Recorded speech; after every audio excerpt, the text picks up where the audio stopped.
माण तालुक्यातील म्हसवड येथील शेमेडे वस्ती येथे आईसोबत शेतात मोटार चालू करण्यासाठी गेलेल्या मूकबधीर विद्यार्थ्याचा बुडून मृत्यू झालाय।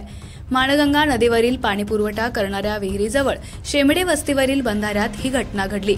हनुमंत मोहन शेमेडे, वय वर्ष 18, राहणार शेमेडे वस्ती म्हसवड असं मृत्यू झालेल्या मूकबधीर विद्यार्थ्याचं नाव आहे।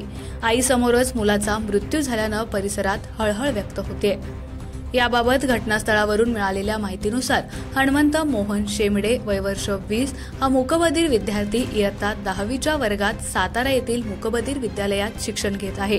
गणेशोत्सवामुळे 3-4 दिवस सुट्टी असल्यामुळे तो गावी आला होता। रविवार दिनांक 15 सप्टेंबर रोजी दुपारी 1 वाजता हनुमंत शेमेडे हा आईसोबत शेतात मोटर चालू करण्यासाठी गेला होता।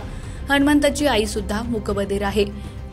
माणगंगा नदी सध्या पूर्ण क्षमतेनं वाहत आहे, त्यामुळे कासऱ्याच्या सहाय्यानं नदी पार करून शेतात जावं लागत आहे।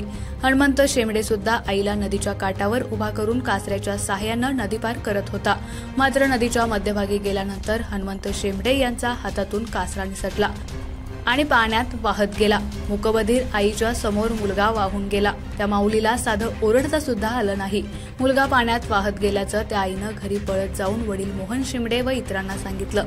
सदरची घटना घडल्याची वार्ता वाऱ्यासारखी पसरली। म्हसवड पोलीस स्टेशनचे पोलीस, म्हसवड नगर परिषदेचे कर्मचारी यांनी स्थानिक नागरिकांच्या मदतीनं युद्धपातळीवर शोध मोहीम सुरू केली, परंतु सायंकाळी उशिरापर्यंत तरी हनुमंत शेमेडे याचा शोध लागला नव्हता।